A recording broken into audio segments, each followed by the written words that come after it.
Hello students. आज के lecture में हम बात करेंगे डिफरेंट सेल ऑर्गन्स की। यानी सेल किन सब ऑर्गन से मिलकर के बना है। डिफरेंट मैकेनिज्म को यहाँ पर स्टडी करेंगे हम, और उनमें जो हमारा मेन फोकस रहेगा वो रहेगा रेटिकुलम के ऊपर। यानी साइटोप्लाज्म में जो कोशिका द्रव्य होता है न्यूक्लियस और सेल मेम्ब्रेन के बीच में, उसमें किस तरह से ट्रांसपोर्ट होते हैं डिफरेंट रिक्वायरमेंट वाले सब्सटेंसेस, कैसे वो एक जगह से दूसरी जगह पहुंचते हैं, उनकी बात होगी। और रेटिकुलम इसमें हेल्प करता है। सेल ऑर्गेनेलिज की बात करते हैं अभी। A cell has to perform different function with the help of its various membrane bound cell organelles। एक सेल को कई तरह के फंक्शन परफॉर्म करने होते हैं और इसमें ये हेल्प लेते हैं अपने मेम्ब्रेन बाउंड सेल ऑर्गेनेल्स की। यानी सेल के छोटे छोटे ऐसे पैकेट फॉर्म्स पार्ट्स जो हेल्प करते हैं डिफरेंट फंक्शन परफॉर्म करने में। Cell organelles are small organs. ये छोटे ऑर्गन्स होते हैं of the cell and are bound embedded in the cytosol. Cytosol का मतलब होता है यहाँ पर जो जेली टाइप स्ट्रक्चर यहाँ पर प्रेजेंट होता है। जेली टाइप जो सब्सटेंस, लिक्विड कह सकते हैं इसको, लेकिन ये जेली टाइप कहेंगे तो बेटर रहेगा, जो न्यूक्लियस और सेल मेम्ब्रेन के बीच में प्रेजेंट होता है। They form the living part of cell. ये जो ऑर्गन्स है ये लिविंग पार्ट बनाते हैं सेल के। अगर हम एक कंप्लीट सेल को लें, स्टडी करें, तो उसमें से कुछ पार्ट ऐसे होते हैं जिन्हें हम लिविंग पार्ट कह सकते हैं, जिनमें एक्टिविटी देखी जाती है, मूव करते हैं एक जगह से दूसरी जगह। And each of them has a definite shape, structure and function. और इनमें से ये जो जितने भी ऑर्गन्स होते हैं, स्मॉल ऑर्गन, इनका अलग अलग शेप होता है, डेफिनेट स्ट्रक्चर होता है और फंक्शन होता है। अब हम बात करते हैं एंडोप्लाज्मिक रेटिकुलम की। एंडोप्लाज्मिक का मतलब होता है, यहाँ पर हम सेल के अंदर की बात कर रहे हैं। रेटिकुलम का मतलब होता है ऐसा ऑर्गन्स जो यूज होगा, किस तरह से यूज होगा, ट्रांसपायरेशन में या फिर ट्रांसपोर्टेशन में। जो चीज़ें एक सेल को चाहिए होती हैं उनको अलग अलग पार्ट्स में कौन पहुंचाता है, reticulum. The endoplasmic reticulum ER से रिप्रेजेंट किया जाता है इसको। Is a large network of membrane bound tubes and seats. Membrane से कवर हुई बहुत सारी सीट्स होती हैं और ट्यूब्स होती हैं, उनका मिक्सर ये क्या कहलाता है, एंडोप्लाज्मिक रेटिकुलम। अब क्योंकि ये पहले ही बताया गया है कि इनकी शेप क्या होती है, एक डेफिनेट होती है, स्ट्रक्चर एक डेफिनेट होता है। तो ये लॉन्ग ट्यूब्यूल की फॉर्म में भी लिख सकते हैं, यानी ट्यूब्स की फॉर्म में भी लिख सकते हैं, या फिर ओब्लोंग बैक की टर्म में भी लिख सकते हैं। ये चार कॉर्नर होते हैं जिसके, उसको ओब्लोंग्स कहते हैं। ER membrane is similar in structure to plasma membrane. ये मेम्ब्रेन जो है एंडोप्लाज्मिक रेटिकुलम, ये लगभग एक जैसी ही होती है प्लाज्मा मेम्ब्रेन से, लेकिन थोड़ा सा डिफरेंस होता है इसमें। प्लाज्मा मेम्ब्रेन जो होती है वो आउटर कवरिंग होती है, लेकिन ये जो ER मेम्ब्रेन है ये जेली टाइप, वो जालीदार संरचना है जो पूरे लिविंग ऑर्गेनिज्म को कंटेन करके रखती है। यानी ये ठीक एक हॉरिजॉन्टल लेयर होती है।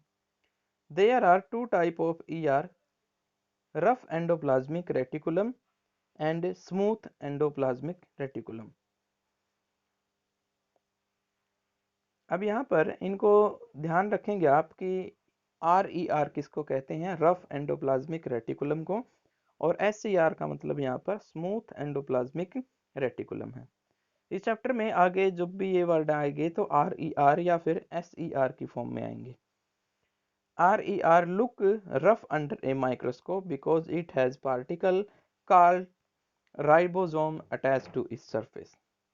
ये जो RER होता है इसको रफ इसलिए हम कहते हैं क्योंकि इसको अगर हम माइक्रोस्कोप से देखते हैं तो इसके चारों तरफ पार्टिकल टाइप स्ट्रक्चर जो है मिलते हैं, जिन्हें राइबोसोम कहा जाता है। राइबोसोम वो पार्ट होते हैं सेल के जो प्रोटीन बनाने में हेल्प करते हैं, यानी और मैन्युफैक्चर होती है यहाँ पे proteins. The ribosome which are present in active cell, ये हमेशा एक्टिव सेल्स में ही प्रेजेंट होते हैं, are the sites of protein manufacture, protein बनाने में ये हेल्प करते हैं। The manufactured protein are then send to various place in cell depending on the need using ER. ये जो प्रोटीन बनी है इसको फिर डिफरेंट पार्ट्स में भेज दिया जाता है सेल के, जैसे जहाँ पर नीड होती है उस हिसाब से। और इसमें जो हेल्प करता है वो होता है एंडोप्लाज्मिक रेटिकुलम, यानी वही जालीदार लेयर एक जगह से उसको दूसरी जगह पहुंचाती है। द SER यानी smooth endoplasmic reticulum help in the manufacture of fat molecules, ये फैट मॉलिक्यूल बनाने में हेल्प करता है, और lipids and important for sale function, और इस ये सेल फंक्शन करने में इम्पोर्टेंट रोल जो है टेक पार्ट करता है इसका। Some of the protein and lipids help in building the cell membrane, कुछ प्रोटीन और लिपिड्स सेल मेम्ब्रेन बनाने में हेल्प करते हैं। This process is known as membrane biogenesis, और इस प्रोसेस को हम मेम्ब्रेन बायोजेनेसिस कहते हैं। Some other proteins and lipids function as enzyme and hormones, कुछ जो प्रोटीन और लिपिड्स होते हैं वो एंजाइम और हार्मोन्स की तरह एक्ट करते हैं, यानी जिन्हें हम एंजाइम और हार्मोन्स कहते हैं वो एक्चुअली क्या है, या तो प्रोटीन है या फिर लिपिड्स हैं। Although the ER varies greatly in appearance in different cells, endoplasmic reticulum ये जो वैरी करता है डिफरेंट सेल में, ऐसा करने के बाद भी, यानी वैरी करने के बाद भी, it always form a network system, ये एक नेटवर्क सिस्टम बनाता है। ये एक एनिमल सेल का डायग्राम है, इसमें आप देख सकते हैं डिफरेंट सेल ऑर्गेनेलिज, गाल्गी अपरेटस है, या फिर प्लाज्मा मेम्ब्रेन है सबसे आउटर कवरिंग, लाइबोसोम्स है, लाइसोसोम्स है, राइबोसोम्स है, माइटोकॉन्ड्रियाज यानी पावर हाउस है, रिप्रेजेंट किया गया है ये, और इसे आप ध्यान से देख सकते हैं।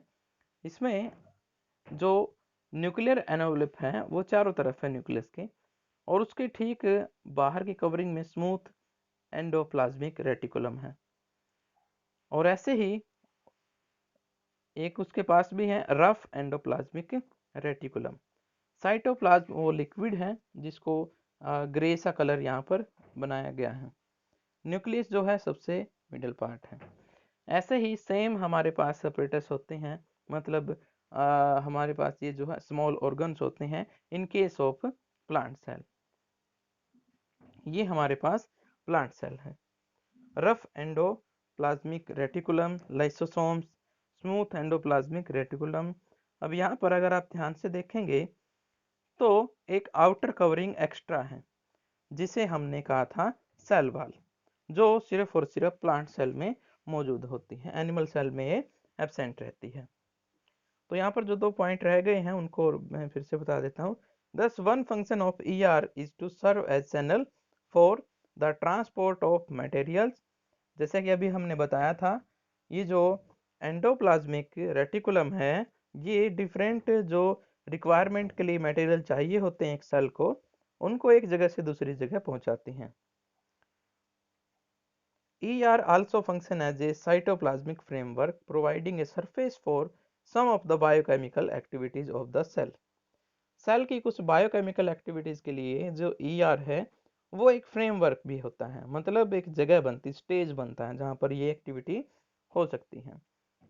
इन the living liver cell of group of animals called vertebrates, जैसे एक सेल में ये ट्रांसपोर्टेशन के लिए ये यूज होते हैं जिनको हमने एंडोप्लाज्मिक रेटिकुलम कहा है, ऐसे ही लिविंग ऑर्गेनिज्म जो खासकर एनिमल्स होते हैं उनमें ठीक ऐसा ही फंक्शन कौन करता है जिसे हम वर्टिब्रेट्स कहते हैं, और इसी वजह से इन एनिमल्स को हम वर्टिब्रेट्स कहते हैं। SCR play an crucial role in detoxifying many poison and drugs, SCR smooth endoplasmic reticulum एक बहुत इंपॉर्टेंट रोल जो है टेक पार्ट करता है किसको सोल आउट करने के लिए, अगर कोई शरीर में पॉइजन या ड्रग्स पहुंच जाता है तो। क्योंकि हमें भी पता है कि ये एक्चुअली क्या होते हैं, ड्रग्स और पॉइजन इनडायरेक्टली या डायरेक्टली फॉर्म में अगर हम कहें तो ये नाइट्रोजन के ही पार्ट्स होते हैं, यानी प्रोटीन होते हैं एक तरह के, जो हमारे शरीर के लिए पॉइजन बन जाते हैं। जिन प्रोटीन्स को हम पचा नहीं पाते वो क्या बन जाते हैं, हमारे लिए पॉइजन बन जाते हैं। तो ये इस तरह से काम करते हैं। कल हम बात करेंगे किसके ऊपर, न्यूक्लियस के ऊपर, इसके फंक्शन के ऊपर और डिफरेंट रिलेटेड ऑर्गन्स के। Okay, all the best.